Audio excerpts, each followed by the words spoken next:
On the 26th of June 2026, the EFCC posted this on Instagram. It was a simple illustration reminding Nigerians that the commission works for every Nigerian, regardless of who they are. But this innocent post sparked a tribal war online. Name calling, insults, people editing the image to move one ethnic cap above another. The question is, why did all of this happen over a cap? And what is the deeper issue that many Nigerians still fail to see? To answer that question, we have to go back much further than Instagram.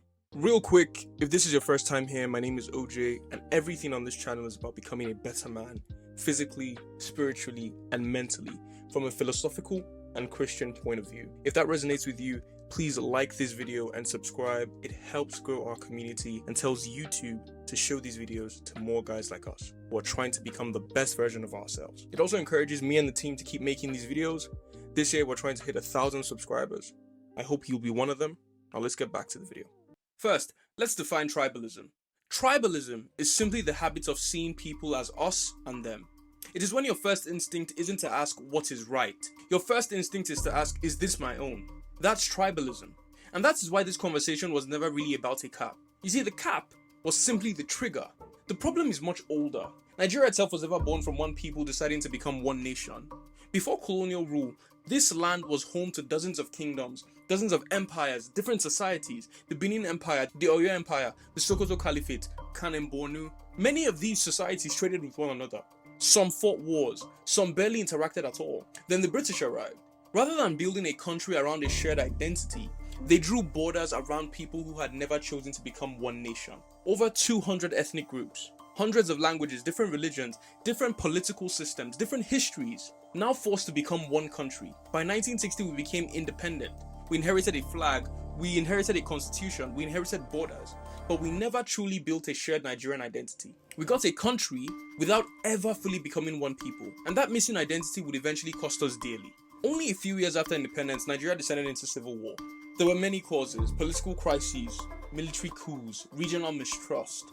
But underneath all of them was one recurring question: who does Nigeria really belong to?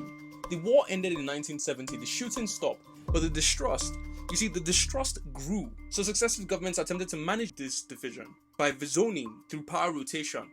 These were introduced to ensure that no region or ethnic group completely dominated the others. The intention was understandable, but there was an unintended consequence. Over time, tribe became more than culture. It became an official political identity.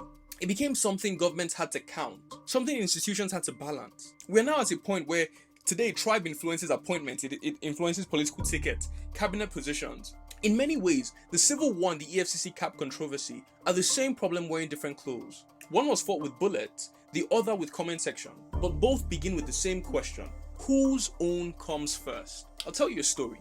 A few years ago, a friend of mine was telling me about the Yoruba names he intended to give his children. I was confused because he's from Delta State. So I asked him, aren't you from Delta? Why do you want to give your children Yoruba names? He looked at me and said, I'm Nigerian. Why does it matter whether they have Yoruba names or Delta names or Igbo names, as long as they're Nigerian names? That conversation stuck with me because I realized something uncomfortable. Like many Nigerians, I had my own tribal bias.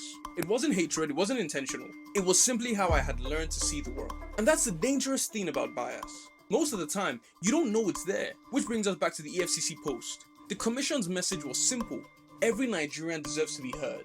Yet many people barely discussed the message. Instead, they argued over which ethnic cap appeared above another. Some even edited the image to suit their preferred hierarchy. Think about that. An illustration about equal justice became a debate about ethnic positioning. That's how deeply tribal thinking shapes the way many of us process information. Now, to be fair, some people genuinely argued that the image should have reflected broader representation. That is a reasonable discussion to have. Nigeria has over 200 ethnic groups, and no single illustration can fully represent all of them. But what turned this into something much bigger was the speed with which many conversations shifted from representation to ethnic hostility. That reaction tells us something important. We're often looking at public issues through ethnic lenses before we've understood the issue itself. And this doesn't stop on Instagram. It follows us into the voting booth. You see, when election season comes, many Nigerians don't ask, who is most competent? They ask, who is my own? And once our person gets into office, the expectation follows: take care of your people first. That creates the wrong incentives. Competent candidates lose simply because they belong to the wrong ethnic group, and leaders who owe their victory primarily to one bloc often feel pressure to reward that bloc first. What you then have over time is that the cycle is forced to repeat itself, not because Nigerians are uniquely evil, but because incentives shape behavior. And as long as tribe remains the strongest political identity, politicians will continue appealing to tribe. That's why I started this conversation with my own story, because I don't think tribal bias is just someone else's problem. I caught myself doing it without even realizing it. If I could, there's a good chance you've done it too. Every one of Nigeria's more than 200 ethnic groups has an equal claim to this country, an equal claim to justice, to opportunity, to security, to good governance. The EFCC post wasn't really about an Igbo cap or Yoruba cap. It was supposed to remind us that every Nigerian deserves equal treatment before the law. Yet somehow, some way, we turned equality into another tribal contest. That should worry us. Because the instinct to rearrange a cap on an illustration isn't very different from the instinct to rearrange our priorities at the ballot box. The next time you hear yourself thinking, my own first, pause. Because that is the exact moment Nigeria loses. And it's also the exact moment you have the opportunity to choose the country over the tribe.